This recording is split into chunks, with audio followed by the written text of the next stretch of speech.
so he was talking about being raised by his grandmother, who always had canned food, right? A store of canned food, and how you yourself plant a garden, you always keep potatoes, you always keep certain staples on hand, right?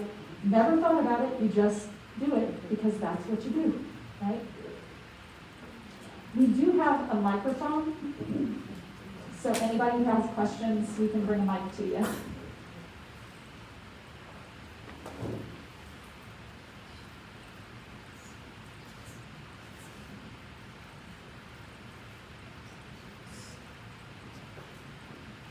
What's the question?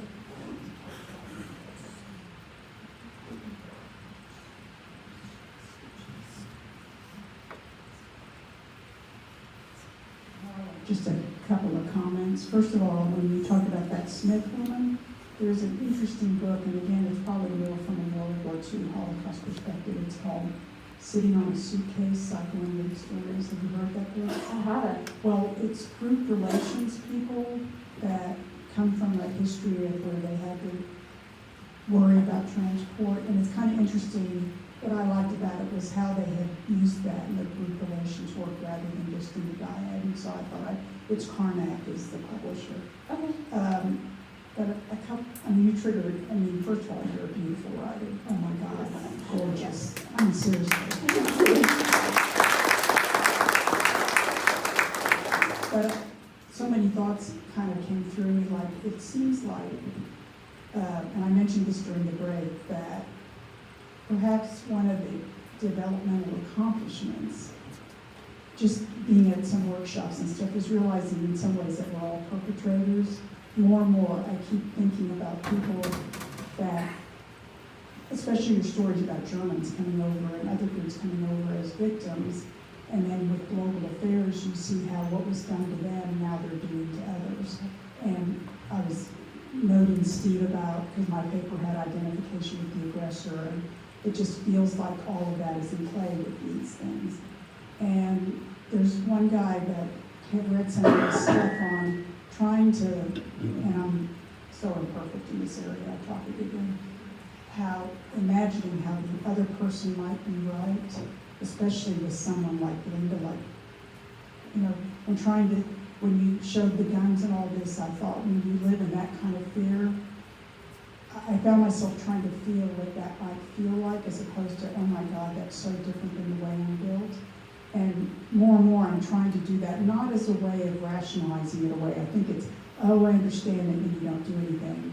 I still want to hold true to my beliefs, but just how to deeply take that in and probably shift away from that self-righteousness, because I know I've got it in me. So anyway, just a few comments on that. Thank you, Sharon.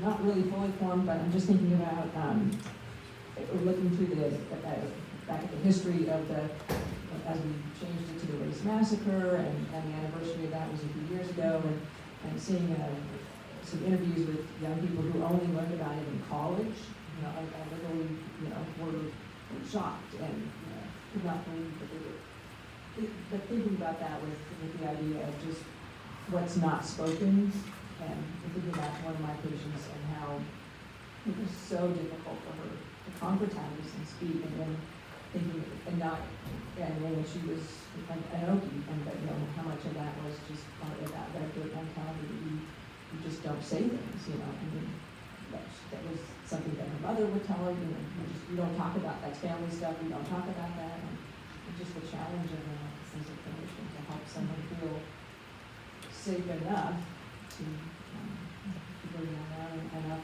that you can have something to work with as a clinician. Yeah, definitely. Yeah, and someone actually, I think she stepped out for a minute, but she mentioned to me that she was sort of surprised that I didn't talk more about religiosity and fundamentalist Christianity and how it contributes to / exacerbates, etc. And, it's strange because I do treat a lot of religious trauma, and I've spoken about it publicly, and it felt so much more like something that sort of came in and exploited something that was already there, which I think is true. I think the way that Oklahomans interact with fundamentalist Christianity is related to our intergenerational trauma. But we aren't the only ones that do that. That isn't particularly an Oklahoma phenomenon. It's also, the Bible Belt is wide and deep these days. But it is something that I think I need to look at more closely. Liz, that was incredible. Thank you. I guess kind of piggybacking off the religiosity piece, you brought up the hymn further along, and I hadn't thought about that song in a long time, so I looked it up, and there were some interesting synchronicities. I think I had never realized it's a song about theodicy. Yes. Kind of trying to figure out why good things are happening to bad people and vice versa. And there are a couple of origin stories about that song that had some interesting synchronicities. One was the idea that a Reverend Fletcher, an itinerant minister, wrote the song in 1911 on a train to go to the Indian Territories. And because he was going there to preach, he was going to miss the birthday of his first child. And then there's a different story about another minister mourning the loss of his children. Mm-hmm. But anyways, whoever wrote it, it gets written, right, and then it gets repeated in the memory of the people who've seen it and who experienced their own trauma. So just such an interesting resonance with the context of the people. Thank you for that. That is fascinating. That song came up when I was working with someone who is part of their therapy involves recovery from religious trauma, and when I sort of framed it as one of the many songs in fundamentalist traditions that sort of puts heaven forward as the solution to all of life's problems, essentially saying, it's terrible, but someday we die. The client was like, oh my God, that's all of the songs. That's all of them. They're just all about dying. Dying is the solution. No wonder I'm suicidal. So, yeah. Maybe advice to the moment in that one is Don't feel, Cheer up. cheer up and live in the sunshine. Live in the sunshine. Right? Yeah. Yeah. Yeah, and the promise is that we'll understand it. And it's so interesting because people used to tell me when my mother was dealing with dementia, everything happens for a reason. And I eventually actually started responding to that by saying, what reason would be good enough? Tell me a reason. If it saves the lives of 1 million children in sub-Saharan Africa, lay it on me, right? What is the reason? And of course, there isn't a good enough reason. A good enough reason does not exist.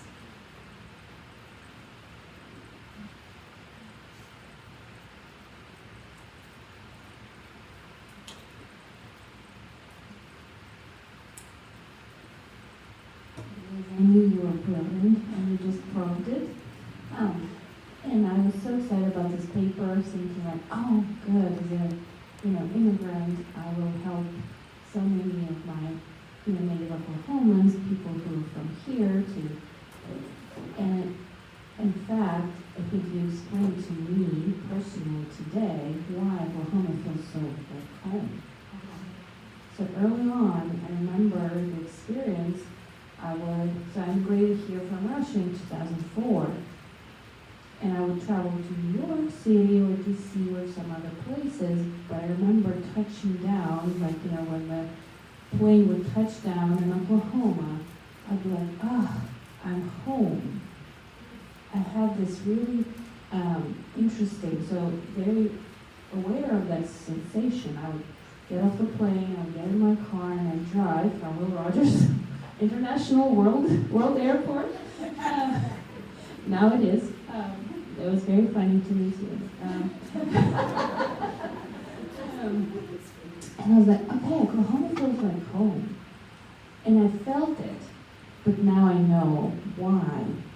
Because there's so much trauma in my homeland, from where I came from. Coming to Oklahoma felt like home because there's so much trauma here. So thank you for that. Yeah, I was thinking about some of those fundamentalist Christian songs and how they promise death as a reward for suffering through life. And I thought about Chekhov and how, like the end of like Uncle Vanya or the Cherry Orchard, there's this sort of desperately sad, happy ending at the end of all of those plays. Yeah, it did make me think that there must be some parallels with Russia because that literature feels so deeply resonant.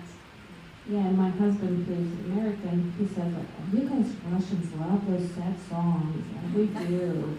And everything that I love is, I can't think of a song in a major key.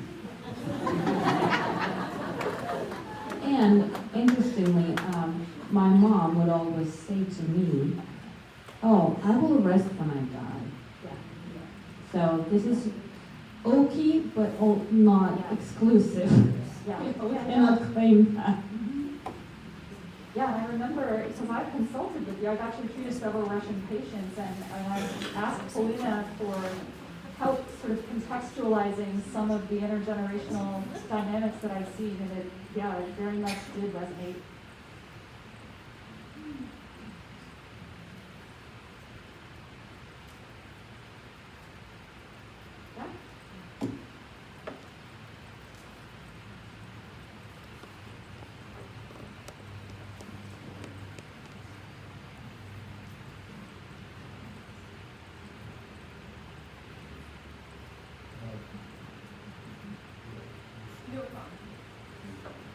I remember that reading a Jewish writer, Maurice Friedman, who interpreted Martin Luther's work, but he also wrote extensively about religion, psychology, and psychotherapy. And one of the things that I have learned from reading his books, and he's a very good writer,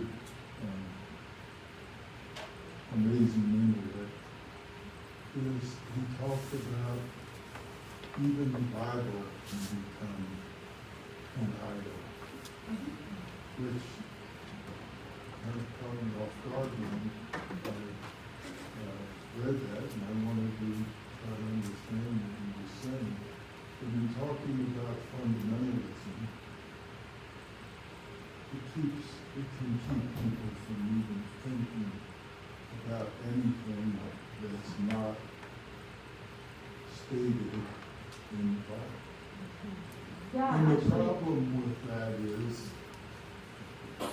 it loses its capacity to be dynamic or to meet us and to help us to explore the depth that's there if people are willing to be open to yeah, actually, when my ex-husband was in seminary in the late 90s and early 2000s, they called that Bibleatry.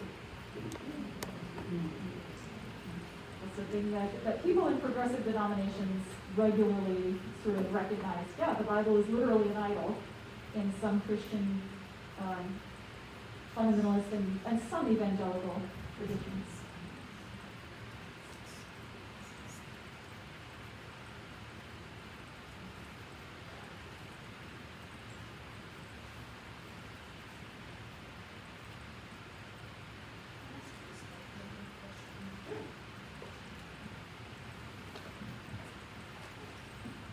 Thinking of an old-time guy, I think he was out of Boston, Paul Gray, who did defensive analysis, that kind of the old Navy models. When you called what you said about, it's not Santa, God's not Santa, whatever that phrase is, and viewed it as an enactment and kind of a severing of things.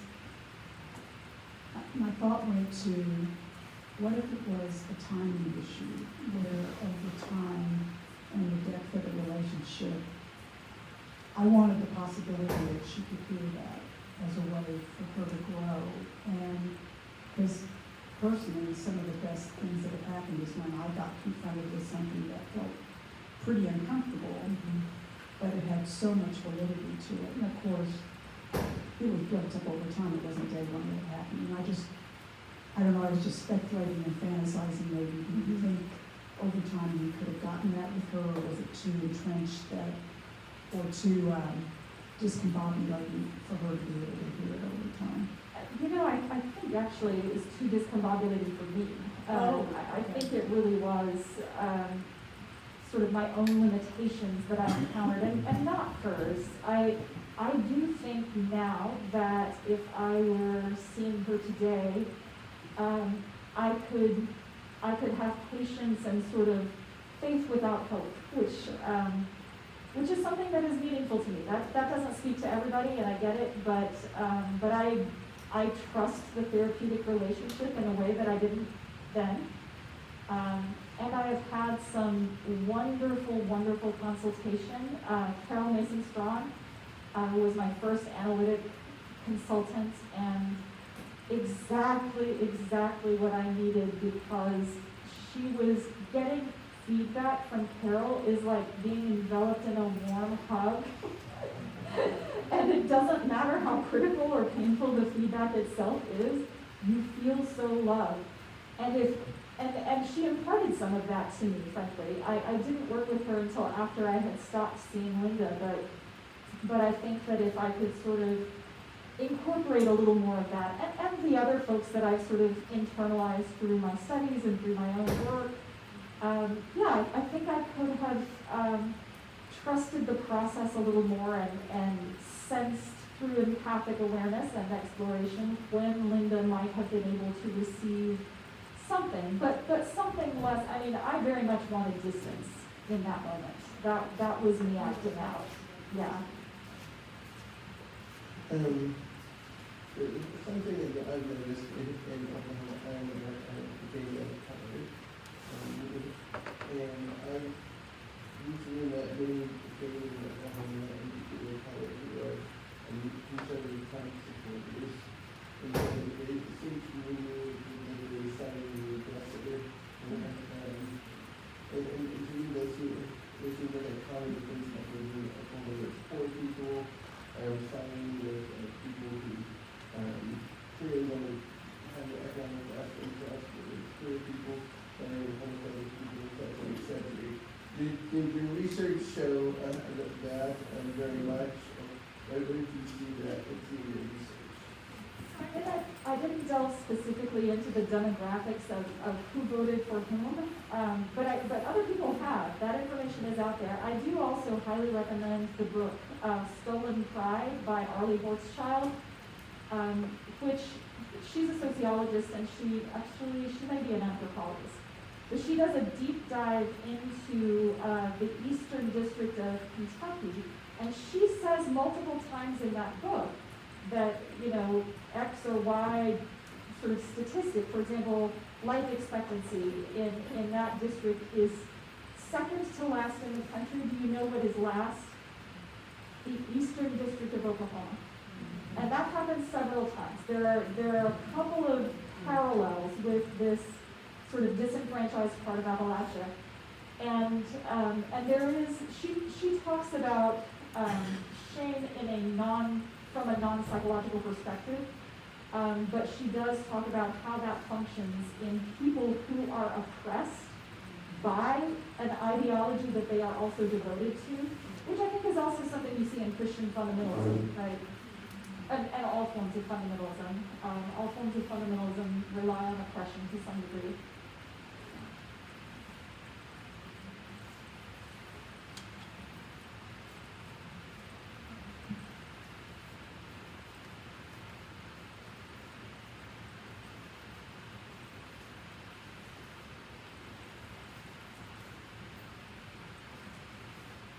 A lot of women in my practice, and growing up with fundamental Christianity myself, you are asked to check your mind at the door and to not think critically. And I see how that has affected women that I see. And I was just wondering what your perspective is about the patriarchy and the system of the patriarchy in our state, how that has affected our mentality. Yeah. What can you imagine about my perspective about that? I almost wore a shirt today. Oh, yeah. I think I have 3 or 4 uteruses on this bottle. Mr. Rogers, you know, I don't have Mr. Rogers, but there's also some uteruses. I almost wore a shirt today that my brother got me for Christmas that has Mary, is it Mary the Mother of Christ, right? Because it's words from the Magnificat, cast down the mighty and send the rich away. That was almost what I wore. So that is how my fundamentalist upbringing sort of comes into my understanding of the patriarchy and white supremacy. I refer more to white supremacy as a traumatically corrosive influence in Oklahoma because patriarchy is an arm of white supremacy. And all the other isms are as well, right? I think white supremacy is America's original sin, to use fundamentalist terminology. But it is this disavowed origin story that we all share in, and that those of us who are not people of color still benefit from.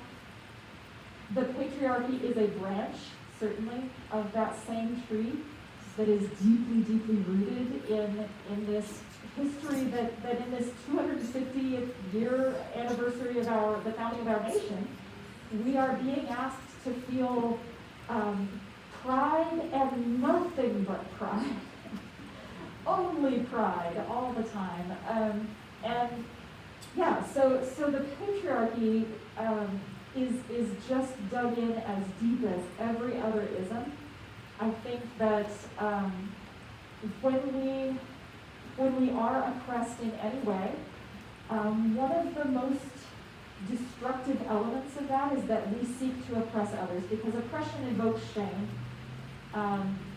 And shame is the hot potato we need to get rid of. And so, you know, yes, men oppress women, women oppress people of color or queer people or trans people, or, you know, there is a tremendous amount of oppression among oppressed groups. And that does not mean that you know, oppressed groups are more prone to violence or any of the racist or sort of shallow perspectives about that. It just means that, you know, self-righteousness is the heroine of defenses. But self-righteousness only works when we can have an other, when we can contemptuously label and oppress an other.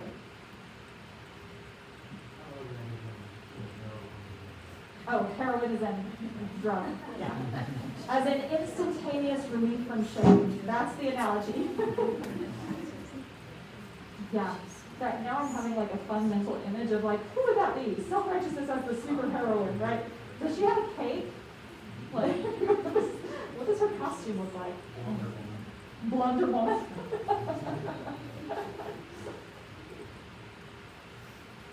I'm just curious, this has been so fascinating today and so well expressed. Do you have plans to publish a book? I would love to. The fantasy has always been to like get a PhD and make myself write because I have deadlines, because I'm not good at writing outside of those circumstances. But also it just, you know, it's never a good time to do that, right? So yeah, I don't see that route to publishing necessarily in my future, but I don't object to the idea of, you know, putting this out there and seeing what happens. Where can we read your paper? I'll be happy to send anybody a copy of it. Yeah, and I think, Jessica, can people find my email on the OSPS website? Isn't there a directory? There is. Okay. Yeah, my email is up there.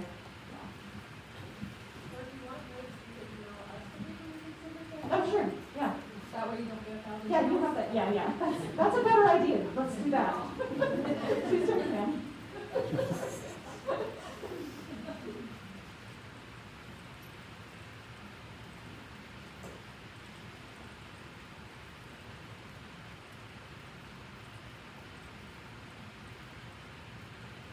Are there any other comments or questions or anything?